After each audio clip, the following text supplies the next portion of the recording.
문대원의 위클리 매거진.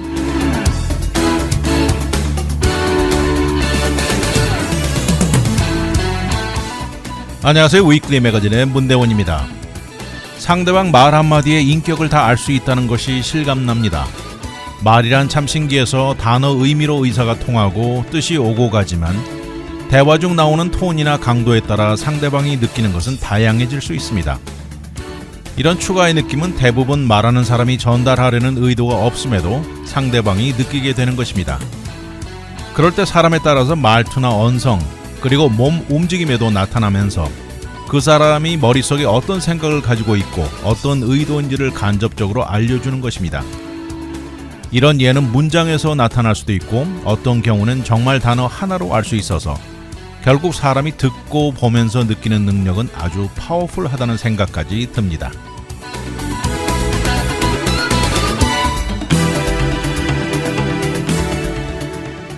오늘의 토픽은 Fat Fire, 유타주의 가뭄 상태, 저축과 투자, 충돌 테스트, 그리고 지나치는 베네핏들입니다.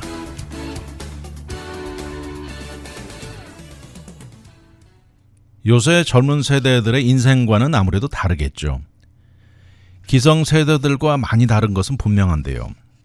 이들이 추구하는 것 중 하나가 있는데 들어보셨는지 모르겠는데 Quiet Quitter라는 것이 있습니다. 이것은 욕심 부리지 말고 조용히 사는 것이 이 트렌드라고 한다면, 그런데 이것의 정반대를 추구하는 젊은 세대들이 있어서 또 흥미롭습니다. 이들은 젊었을 때 최고로 질주하면서 엄청나게 일하고요. 그렇게 해서 본인이 세워놓은 어느 정도 재정적인 목표에 도달하면 일찍 은퇴해버리는 것입니다. 이들 그룹을 뭐라고 부르냐면 Fat Fire라고 부릅니다. 우선 fat이라는 것이 두툼한 현금이라는 의미로 fat을 사용하고 그 뒤에 이어지는 FIRE는 Financial Independence, Retirement Early라는 뜻입니다. 이런 예로 33살의 조슈아라는 남성이 있는데요. 조슈아는 지난 10년 전 모험을 무릅쓰고 스타트업 회사에 몸을 담았습니다. 이 기간 동안 일주일 동안 6일 열심히 일을 하면서, 그런데 이제는 이 회사가 4억대가 가치가 되는 회사의 일원이 된 것입니다. 이제 본인의 가치를 이렇게 계산을 해보면 200만 달러 현금이 있고요. 또 한 1000만 달러 정도 되는 스톡 옵션이 있고 한 2억의 부동산을 갖게 된 것입니다. 가지고 있는 현금의 대부분은 최근에 스타트업 세일에 본인 쉐어를 판 데서 나온 것이고요. 이 기간 동안 조슈아는 상당히 검소하게 생활했고요. 새 옷도 물론 사지도 않았고 장기 투자에 돈이 생기는 족족 넣어왔습니다. 휴가는 한 번도 없었고 취미 생활도 없었습니다. 일을 열심히 일하고 생기는 돈은 모두 투자에 넣었는데 이렇게 10년 동안 나머지는 모두 희생한 것입니다. 본인이 세워놓은 조기 은퇴를 위해서 경제적 목표에 도달하기 위해서 많은 것을 희생해야만 했던 것이죠. 이제 33살의 싱글인데 이러는 동안 가장 큰 희생은 노는 시간이 없었던 것이라고 말합니다. 또 일과 삶의 밸런스라 그러죠. 소위 work-life balance는 전혀 없었다고 말합니다. 그렇게 해서 이제는 앞으로 일을 평생 하지 않아도 되는 경제적인 포인트를 넘어서자 은퇴를 결정했습니다. 사실 그는 어렸을 때부터 조용한 시골 지역에 집을 짓고 투자해 놓은 데서 나오는 불로소득으로 그 돈으로 전 세계를 여행하면서 남은 여생을 즐기는 것이 목표였다고 합니다. 사실 이런 거는 어느 누구도 솔직히 누구나 원하는 꿈이죠. 그런데 전 세계 어디를 봐도 33살에 은퇴한다는 것은 절대 흔한 것은 아닙니다. 조슈아에게는 빨리 은퇴하는 것이 어린 시절부터 목표였다고 하는데요. 이 어린 나이에 젊은이가 생각하는 것이 인생은 짧고 이 기간 동안 최고로 즐기기 위해서는 열심히 일해서 현 시스템에서 자유로워지고 싶었다고 여기에 초점을 맞춰왔다고 합니다. 조슈아는 구태여 굳이 본인의 last name을 밝히기를 꺼려하면서요. 이 Fat Fire에 본인은 딱 맞는 스타일이라고 말합니다. 앞에 말한 대로 많은 젊은 층들이 요새 소셜미디어를 달구면서 현 자본주의 시스템의 진저리를 느낀다고 Quiet Quitting을 추구한다면 조슈아 같은 젊은 층은 완전히 반대로 가는 부류입니다. Quiet Quitting은 모든 것을 최소화하고 직장에서 꼭 요구되고 필요한 만큼만 일하는 스타일이고요. 적절한 work-life 밸런스를 추구하는 그런 스타일이죠. 그런데 Fat Fire는 정반대로 직장에 온몸을 다 바치면서 할 수 있는 만큼 최고로 허슬하고요. 또 그들이 궁극적으로 추구하는 것은 모든 사람들이 원하는 자유, 특히 돈에서 자유가 되는 것입니다. 온라인 소셜미디어에 이런 것을 추구하는 그룹에 그 안에 들어가 보면 사실 생각보다도 많은 사람들이 투자에 대한 경험을 올려놓은 것도 있고요. 다양한 팁을 공유하고 Fat Fire에 대한 의견들이 수두룩하게 올라와 있습니다. 또 재산과 투자금 등 본인의 자산이 수백만 달러를 이루었다는 얘기, 또 그렇게 해서 몇 살에 은퇴했다는 얘기들이 올라 있습니다. 이렇게 Fat Fire를 추구하는 사람들이 흔히 생각하는 버짓은 1년에 10만 달러 정도를 자유롭게 아무 생각 없이 걱정 없이 쓸 수 있는 것이라고 하는데요. 이런 사람들은 주로 대형 테크 회사에서 일하거나 또 대형 corporate law firm, 본인의 스타트업 회사를 해서 이 커리어 동안 수백만 달러 이상을 번 사람들인 경우입니다. 이들은 이런 돈을 작은 회사나 부동산에 투자하면서 이런 곳들에서 지속적인 인컴이 나오게 만들면서 다시는 일하지 않아도 되게 하는 법이죠. 경제적으로 독립이 되고 조기 은퇴한다는 FIRE라는 것은 사실 새로운 것이 아니라고 합니다. 이것은 1990년대 미국에 생겨 나온 것인데 그 이후로 꾸준히 온라인에서 상당히 커져왔습니다. 이제 거기다 Fat Fire에서 추가로 이제는 Lean Fire도 합세했는데요. 이 모든 것들은 매일 출퇴근 9 to 5 직장 시간을 탈피해서 편안하게 살 수 있는 방법을 추구하는 사람들입니다. 그러다 조슈아 같은 Fat Fire는 2016년에 애초 파이어 움직이면서 갈라져 나와가지고 한층 더 높은 스탠다드, 아주 골수분자 익스트림 파들이죠. 이런 것을 원하는 사람들의 이 파가 된 것입니다. 이것은 한 레딧 사용자로 인해서 생겨난 것인데 이런 사람들은 매일 들려오는 이 안전하고 소극적인 투자, 모든 경비를 최소화하라는 이런 것들에 이제는 진저리를 치면서 여기서 적은 숫자의 정말 부자 파이어들의 모임을 만든 것이 이들은 화끈하게 살겠다는 의도로 꽁꽁 뭉친 것입니다. 이 안에는 욕망이 활활 불타오르고 커리어의 모든 것을 올인하고 시간과 자유의 중요성을 원하는 사람들로 형성되어 있는데 멤버 숫자가 무려 32만 5천 명이 넘습니다.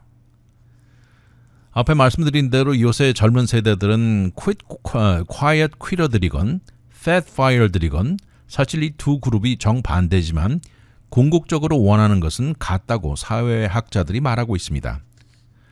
그러면서 요새 젊은 세대들, 직장, 봉급과 본인이 원하는 자아 현실이 연관이 없다는 비관적인 견해가 높은데요. 그러면서 동시에 완전히 반대 방향이지만 quiet quitter 쪽으로 가는 사람 아니면 반대로 fat fire 쪽으로 가는 이런 그룹이 등장하게 된 것입니다. 이 두 가지 완전히 반대 방향으로 갈라지는 데는 물론 연령층이 작용합니다. 아무래도 현재 젊은 층은 quiet quitting 쪽으로 기우는가 하면 연령층이 조금 더 있는 밀레니얼 세대들이나 더 높은 연령의 층은 아무래도 fat fire 쪽으로 향한다고 합니다. 최근에 MetLife가 조사해서 내놓은 것을 보면 직업의 만족도에 지난 20년 중 가장 낮은 레벨이 나왔습니다. 또 갤럽이 조사해서 내놓은 것을 보면 15,000명의 18세 이상 노동자들을 대상으로 조사를 했는데 50% 이상이 현재 본인이 다니는 직업에 온 마음과 몸이 투자되어 있지 않다고 말했습니다. 이 의미는 직장과 단절되어 있고 요구되는 가장 최소 일만 겨우 해내고 있는 그런 마음가짐이죠.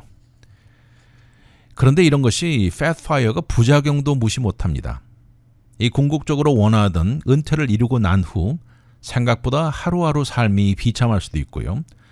전통적인 방식으로 일하고 은퇴하는 사람보다 이런 사람들은 젊은 나이에 은퇴를 하고 나면 정신 건강에도 해로울 수 있고 또 그 이후에 너무 지루한 하루하루 삶이 진저리가 날 확률도 있다고 합니다. 최고 스피드로 질주하다가 갑자기 은퇴해서 중단이 된다면 문제의 요지가 많다는 것이죠. 아무튼 이렇게 젊은 세대들, 휘황찬란한 인생이라는 생각까지 듣는데 그 목표에 높이 정해놓은 재정적인 목표를 달성하기 위해서 질주하고 일찍 은퇴하려는 사람들이 은근히 존재한다는 생각입니다. 유타주를 가보신 분들은 잘 아실 텐데 대표적인 국립공원이 있죠. 바로 자이언 내셔널 파크가 있는데 이곳의 전형적인 뜨거운 여름 오후의 모습을 한번 상상해 보십시오. 기온은 100도를 가리키고 있고 웅장한 빨간색의 피크들이 둘러싸여 있는 모습이죠. 그런데 이렇게 뜨거운 날씨에도 아랑곳 없이 밀려든 엄청난 숫자의 관광객들은 인기 있는 버진 리버에 몰려들고 있습니다. 현재 미국 내 가장 붐비는 국립공원 중 대표적인 곳이라고 하는데요. 이곳의 파킹랏은 아침 8시부터 꽉 차 있고요. 그 중에 많은 관광객들은 버진 리버를 찾고 또 그 안에 소셜미디어에 가장 많이 오른다는 네로 하이크에 오르고 있습니다. 현재 이곳을 포함해 많은 미국의 서부 지역이 가뭄에 허덕거리고 있죠. 그럼에도 수천 명의 관광객이 이곳을 오르내리면서 이들은 아무 문제도 없이 생각을 하고 있습니다. 기후변화에 거의 고갈 상태인 주위 물 공급 소스로 인해서 이곳에 앞으로 유지되는 데 위협을 가하고 있습니다.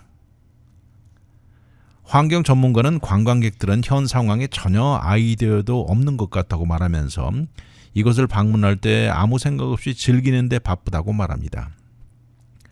국립공원 주위로 대표적인 조그만 마을이 있죠. 세인트 조지라는 마을도 현재 아주 빠른 속도로 팽창해 가고 있습니다. 이곳은 유타주의 남서쪽 구석에 위치한 곳인데 상당히 뜨겁고 건조한 지역이죠.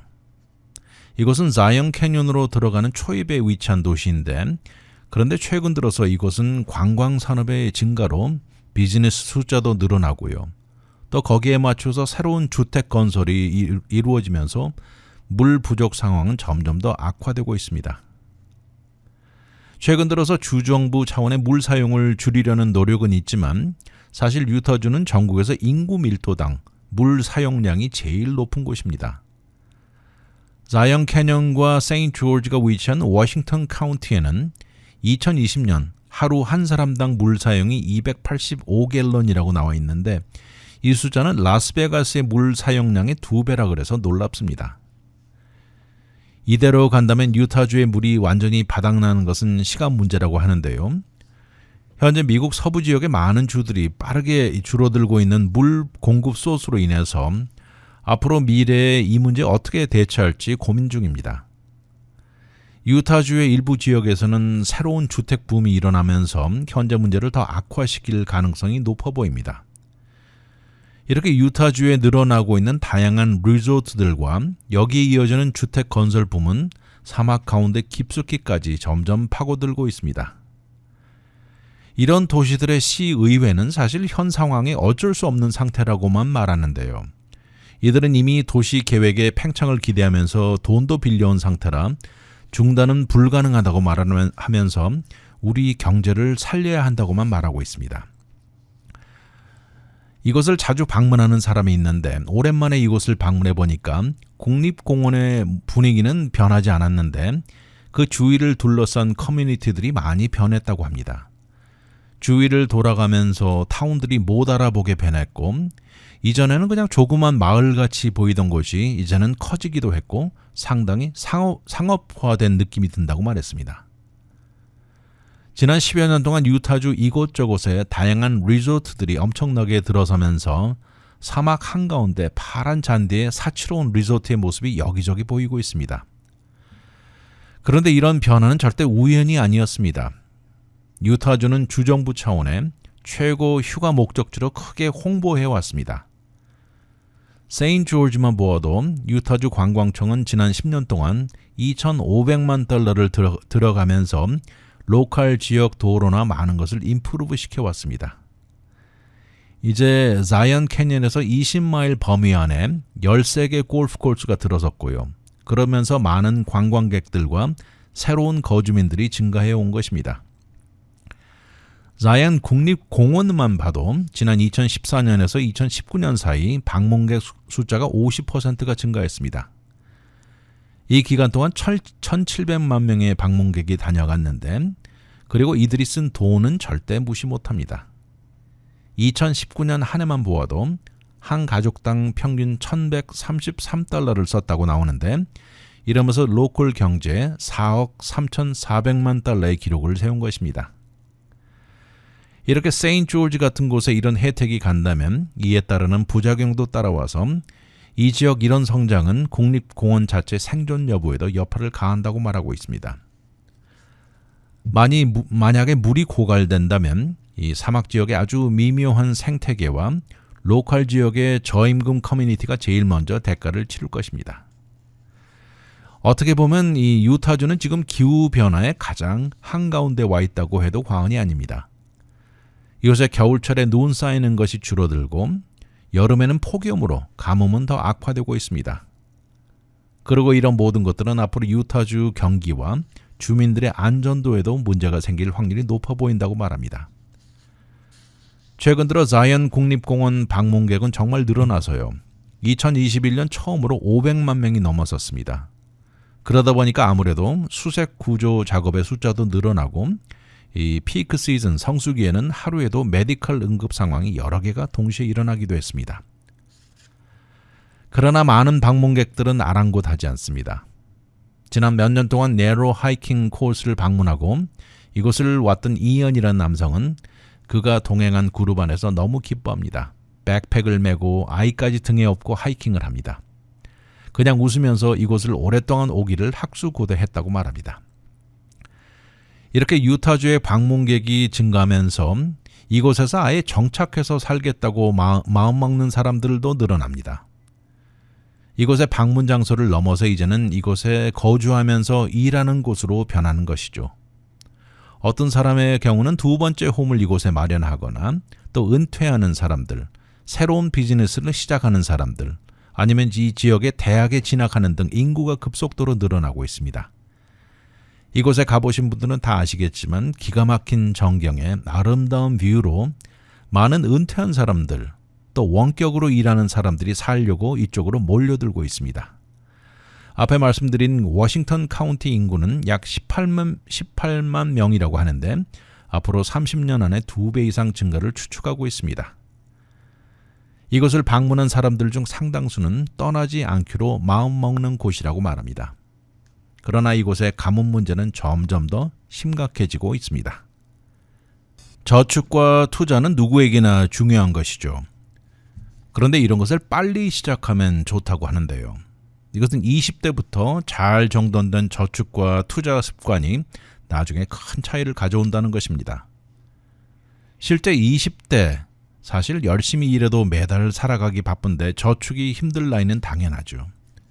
매달 렌트에 그로서리에 다양한 유틸리티 빌 등 이런 것이 특히 뉴욕시 같이 생활비가 높은 곳에서는 더 힘들 수 있습니다. 결국 가격이 저렴한 옵션을 찾고 외식도 줄이고 휴가 가는 것도 조절해야만 하죠. 젊은 층이라면 이런 상황이 절대 혼자만이 아닐 것입니다. 2022년 들로이트 글로벌에서 2만 3천 명의 밀레니얼과 제너레이션 Z를 대상으로 설문조사를 했는데요. 절반 이상이 매달 페이책 바이 페이책으로 살아가고 있습니다. 그리고 이들이 가장 우려하는 것은 높은 생활비였습니다. 지난 7월에 여전히 8.5% 그리고 이번 8월에 나온 것이 8.3%로 이 인플레이션이 기록이 됐는데요. 학생 론이나 렌트 가격은 인상되고 의료 비용, 그로서리 등 절대 젊은 세대들이 힘들어하는 것은 당연합니다. 나와 있는 데이터도 증명을 하는데 2021년 연구를 보면 28세에서 38세의 젊은 층은 이전 세대들의 같은 나이였을 때보다 비교해서 은퇴에 축적해 놓은 액수가 더 낮았다는 것입니다. 그런데 이 중에 가장 큰 이유는 바로 학생론 빚 때문이었습니다. 과연 그렇다면 제너레이션 Z 세대와 밀레니얼들은 이런 열악한 환경에 무엇을 어떻게 해야 할까요? 일단 돈을 저축하려면 두 가지 방법이 있습니다. 첫 번째는 쓰는 모든 경비를 크게 줄이거나 두 번째는 돈을 더 많이 버는 방법이죠.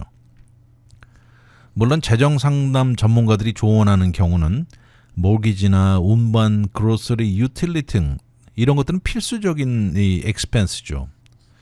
이런 것들은 매달 이것을 다 쓰고 나서 남은 인컴에서 투자를 추천하게 됩니다.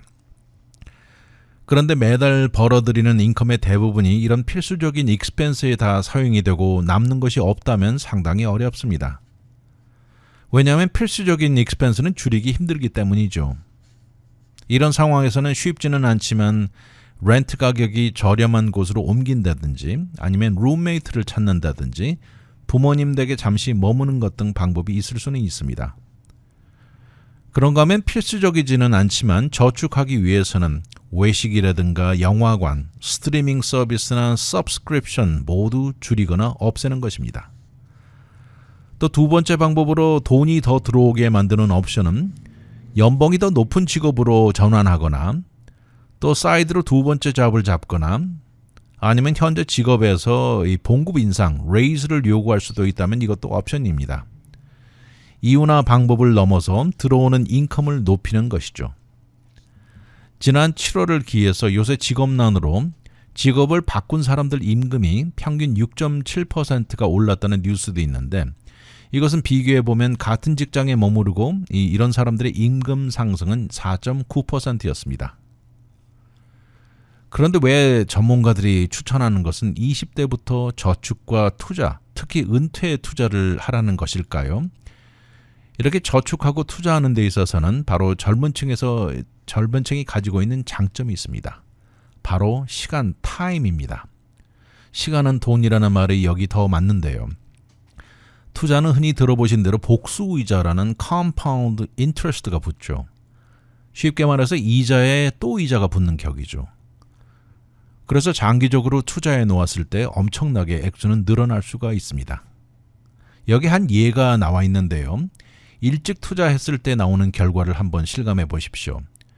19살에서 27살 될 때까지 그 9년 동안 매년 1년에 $2,000씩 투자를 한다면 이것은 어떻게 나누면 한 달에 $166 격인데요. 이렇게 9년이 지나고 27살이 되었을 때는 더 이상 추가 투자를 하지 않습니다. 그리고 투자가 평균 요새 10% 리턴이라고 가정을 한다면 이 사람이 은퇴할 나이 65세가 되면 이 돈이 $1,000,000가 됩니다. 어떻게 보면 19살부터 9년 동안 $18,000만 투자하고 아무것도 그 뒤에는 하지 않아도 65세가 되면 $1,000,000가 되는 것이죠. 그런데 이것에 비교해서 27살 때까지 기다렸다가 그때부터 매년 $2,000씩 투자를 하면 그 이유는 $2,000씩 38년 동안 연속해서 부으면 비로소 65세가 되었을 때 그 액수는 $800,000가 말합니다. 다시 말해서 19살부터 추가로 9년만 투자한 것이 27살에 시작해서 38년 동안 저축한 것보다 $200,000가 더 많게 되는 것이죠.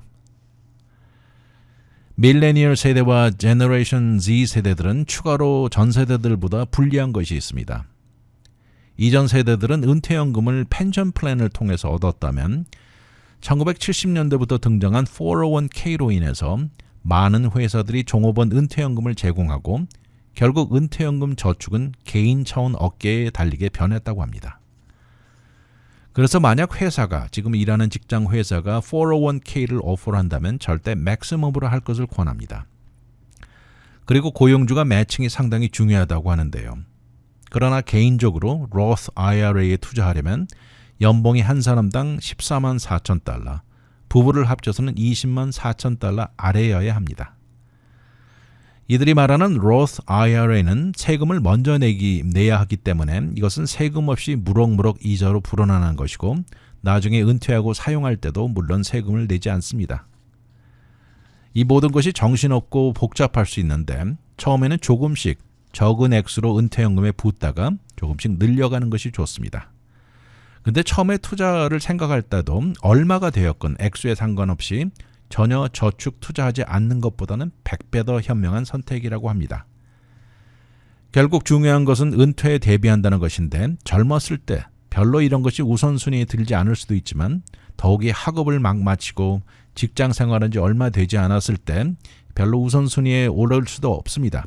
그러나 아주 중요한 것은 이들이 가지고 있는 시간이 제일 중요한 자산입니다. 연령별로 봤을 때 은퇴연금을 어느 정도 확보하고 있어야 될까 하고 전문가들이 내놓은 수치가 있습니다. 30대에는 1년 연봉만큼 저축을 하고 있어야 됩니다. 다시 말해서 1년 연봉이 $50,000라면 30살 생일이 되었을 때 세이빙스 어카운트에 $50,000 이상이 있어야 한다는 말이죠. 40대에는 본인의 인컴의 3배, 50대에는 인컴의 6배, 60대는 인컴의 8배, 67세에는 인컴의 10배라고 나와 있습니다. 이런 이유로 젊은 세대일수록 지금부터 저축과 은퇴연금 투자를 시작해야 한다고 강조하고 있습니다. 자동차 안전도를 위해서 충돌 테스트를 거치게 되는데요. 이러는 데는 전기 자동차도 예외는 아니죠. 그런데 충돌 테스트에 나온 결과를 보니까 전통적인 가솔린 자동차에 비해서 전기 자동차가 충돌했을 때 피해와 파괴가 더 나타난다고 나왔습니다. 그런데 이런 이유 중 하나는 전기 자동차의 엄청난 빠른 가속도로 인한 것이었습니다. 그리고 또 다른 이유는 점점 요새 전기 자동차가 무게가 증가하면서 이런 차원이라면 앞으로 나올 큰 전기 트럭이 문제를 더 일으킬 것이고, 이러면서 전기 트럭이며 소형 자동차와 이런 것이 충돌한다면 이 작은 차에 타고 있던 사람이 다칠 확률이 더 높아지는 것이죠. 그리고 이런 전기 자동차 사고로 보행자 사망도 크게 증가할 것으로 내다보는데요. 이것은 지난달에 스위tzerland에 있는 보험회사가 내놓은 연구 결과입니다. 이 결과에 나타난 것을 보면 전기 자동차 운전자가 충돌했을 당시 본인 자동차가 50% 더 파괴가 된다고 나왔고요. 이것은 같은 가솔린 자동차 테스트와 비교했을 때 나타난 차이였습니다. 이런 추가의 데미지 이후로 전문가들이 말하는 것은 전기 자동차의 overtapping effect라고 부르는데요. 이것은 바로 엑셀러레이터 페달에 같은 힘으로 밟았을 때 전기 자동차가 가솔린 자동차에 비해서 가속도가 엄청나게 빨리 올라가는 것을 말합니다. 그리고 이런 것은 전기 자동차 중에서도 퍼포먼스가 높은 것들은 이런 것이 더 큽니다.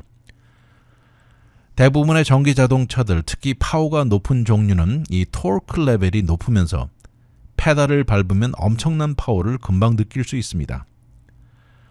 전문가들 말에 의하면 이것으로 인해서 어떤 경우에는 본인이 이렇게 빨리 밟고 싶은 의도는 없었지만 일단 가속도가 한번 붙기 시작한 시점에서는 몇 초 동안 컨트롤이 없다고 합니다. 지난 8월 25일 나온 연구인데요. 폭스바겐 골프 2대를 시속 31마일로 정면 충돌시켜 본 것입니다. 2대 중 하나는 가솔린 자동차로 무게가 2,555파운드였고 또 다른 것은 전기 버전으로 3,637파운드로 약 32%가 더 무거웠습니다. 그리고 2대가 충돌하고 나서 보니까 전기 버전의 무게가 확실한 차이를 가져왔습니다. 조금 더 가벼운 가솔린 골프는 한층 더 많이 부서졌고요. 그냥 눈으로 보기만 해도 차이점이 느껴질 정도였습니다. 그러면서 이번 충돌에 자동차 무게가 가장 큰 차이라는 것이 역력했습니다. 연구팀은 이번 충돌로 2대 안의 모든 승객들은 안전했다고 하면서요. 내부에는 아무 문제도 나타나지 않았습니다.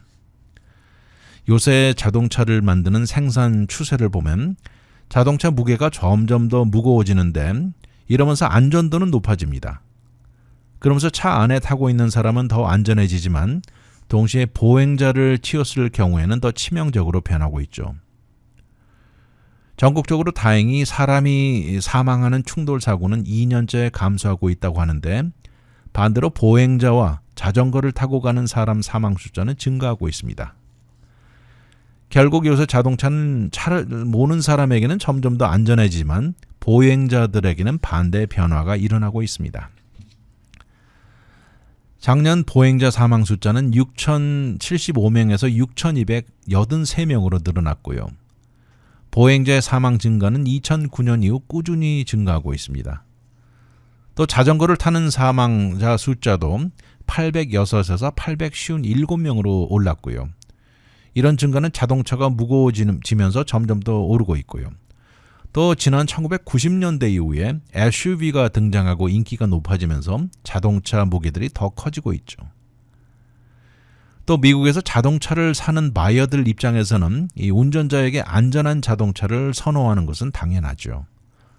또 그리고 정부 차원의 자동차를 만드는 회사에게도 더 무겁고 안전한 자동차 생산에 인센티브까지 주고 있는 현실입니다.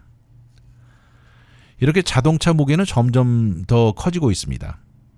2000년에 만들어진 자동차와 비교를 했을 때 그때 당시 평균 무게가 2,950파운드로 나와 있는데 이제 나오는 새로운 자동차 무게는 25%가 더 무겁고요. 또 연구가들이 앞을 내다보는데 전기 자동차들이 점점 증가하면서 무거운 배터리 무게를 더해가지고 앞으로 자동차 평균 무게는 4,000파운드가 넘어갈 것으로 보고 있습니다. 앞으로 전기 자동차 시대는 절대 멈추게 할 수 없습니다. 이것은 친환경이기도 하지만 운전하는 것이 아주 흥미롭고 재미있게 해준다고 합니다. 그렇지만 운전자들이나 보험회사들은 이런 전기 자동차들이 늘어나면서 한층 더 비싼 보험 청구를 이야기할 것이라고 우려합니다. 그러나 이런 문제가 있어도 현재 전기 자동차 선호를 절대 시키지 못할 것입니다. 그렇지만 반대로 전기 자동차가 가지고 있는 몇 가지 문제도 있습니다. 일단 배터리 생산에 중요한 미네랄 문제도 있고요. 또 배터리가 폭발 사고가 나는 일도 가끔 일어나고 있고 또 이런 전기 자동차로 인해서 사람들이 운전을 많이 하게 되고 즐기게 되고 그러면서 운전량도 증가할 수 있고요. 앞에 말씀드린 대로 늘어난 자동차 무게로 길거리 사고나 사망자 숫자도 증가할 것입니다. 그러나 이럼에도 전기 자동차의 인기는 지금 하늘을 찌르고 있습니다. 스위스랜드에서 이번에 나온 충돌 테스트 데이터인데요. 전기 자동차가 충돌했을 때 본인 자동차가 가솔린 골프인 경우보다 50%가 더 많이 부서졌습니다. 이렇게 전기 자동차가 충돌했을 때는 본인 자동차와 또 제3자 자동차에 가한 데미지가 컸다고 나온 것입니다. 여기서 또 한 가지 진짜 사고가 났을 경우 위험도는 사실 이렇게 모든 것이 다 갖춰진 실험실 결과와는 똑같이 비교할 수가 없는 것을 알아야 합니다. 그래서 앞으로 충돌 테스팅에서는 더 많은 다양한 무거운 전기 자동차를 포함시켜야 한다고 지적하고 있습니다. 전기 자동차를 모는 사람들은 알아야 할 것이 있는데 그것이 바로 급속히 붙는 가속도에 대해서 잘 알아야 한다고 얘기를 하고 있습니다. 이것을 어떻게 조절하는지를 빨리 익히는 것이 중요하다고 강조합니다. 거기다 또 한 가지는 전기 자동차를 모는 사람들이 이 차체 무게가 무거워지면서 아무래도 무거운 자동차니까 더 안전할 것이라는 이런 잘못된 안전도가 큰 문제입니다. 여전히 운전은 조심해야 하는 것이죠. 내 차가 더 무거우니 부딪혀도 덜 다칠 것이라는 잘못된 생각을 지적하는 것이죠. 그러나 반대로 그렇다면 오히려 소형 가벼운 자동차를 운전하는 사람을 생각해서라도 운전할 때 조심해야 할 것입니다. 지금 인플레이션으로 시니어들이 정부로부터 받는 다양한 베네핏의 가치가 줄어드는 결과가 되고 있는데요. 수백만 시니어들, 이런 어려운 상황임에도 이런 데 도움을 주는 베네핏을 지나치는 경우들이 있어서 알려드립니다. 다양한 프로그램들이 본인에게 해당되는지 알아보는 것 좋을 듯 싶은데요. 예를 들어서 60세 이상 되는 시니어 중 약 1,400만 명이 짧은 이름으로는 푸드 스탬프라고 부르죠. 이 Federal Supplemental Nutrition Assistance 프로그램인데요. 이 많은 사람들이 이것을 이용하지 않는다고 합니다. 또 Medicare Savings 프로그램에 해당하는 65세 이상의 300만 명이 자격이 되는데도 이것을 이용하지 않습니다. 이것으로 메디케어 프리미엄을 내준다고 하는데요. 또 시니어 중에 30에서 45%는 Medicare Part D, Low Income Subsidy 프로그램에 해당되는데 이것도 지나치면서 프리미엄 플랜에 나가는 돈을 아껴주고 처방약 값도 낮게 해주는 것이 그냥 지나가고 있습니다. 단지 시니어들이 모른다는 이유로 수천억 달러 베네핏이 사용되지 않고 매년 지나간다고 하는데요. 이런 이유 중 하나는 애플리케이션 작성의 모든 것이 너무 어렵다는 이유가 대부분이었습니다. 이런 대부분의 프로그램은 아주 최저 인컴에 가진 것이 거의 없는 어려운 상황의 시니어들을 타겟으로 해서 만들어 놓은 프로그램인데요. 그런데 애초 생각만큼 이런 사람들에게 혜택이 제대로 전달되지 못한다는 지적입니다. 이 제정은 Older American Act 법으로 제정이 할당된 프로그램들로 집으로 끼니를 딜리버리 해주는 것, 또 주택 차업 위기에 처한 상황에 법적인 도움을 주기도 하고요. 그리고 집을 소유한 시니어들에게 재산세 혜택을 주는 프로그램은 65세라면 누구나 해당되기도 합니다. 사실 정해진 수입에 매달 몇백 달러라도 도움을 준다면 시니어들에게는 큰 차이를 가져올 수 있죠. 시니어들의 가장 기본적인 그로서리, 주택, 운송, 건강보험 이런 것들은 필수적이죠. 여기에 추가로 몇백 달러는 큰 차이를 가져올 수도 있습니다. 그런데 대부분의 경우 많은 시니어들 이런 베네핏이 있는 것조차 모르고 본인이 과연 해당되는지 아닌지도 모릅니다.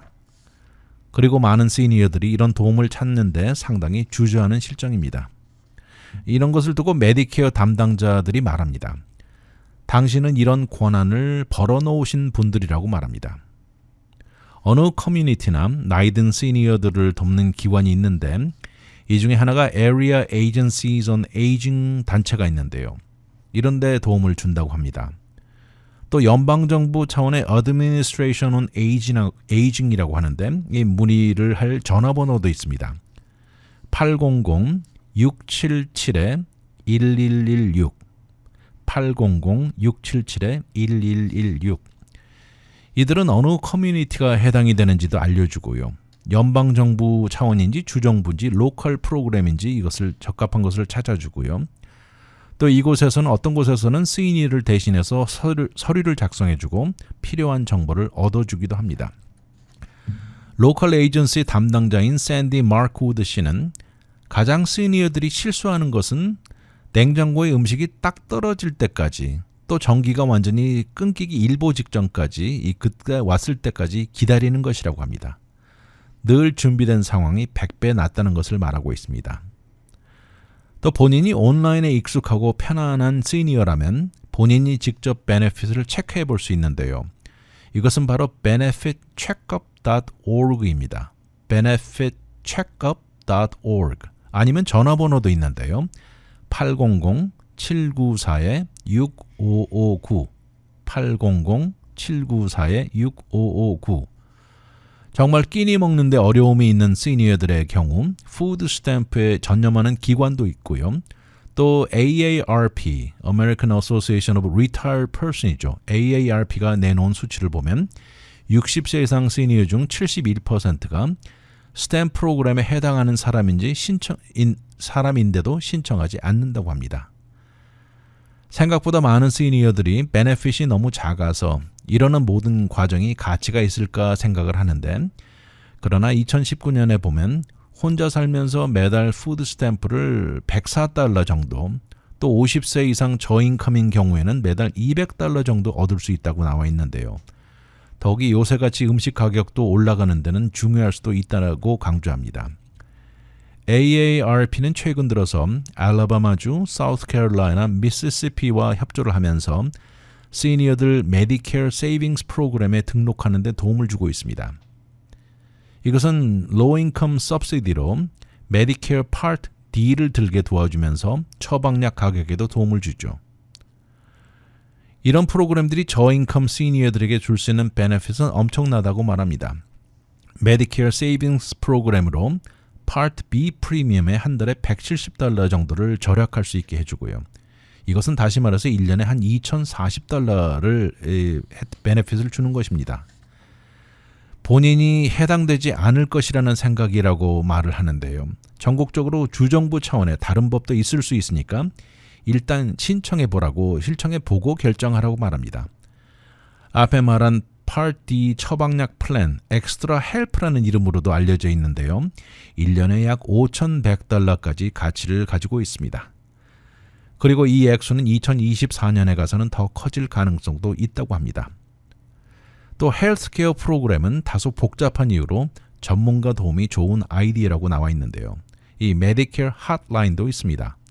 800-633-4227 800-633-4227 절대 포기하지 마시고 한번 시도해 보시기 바랍니다.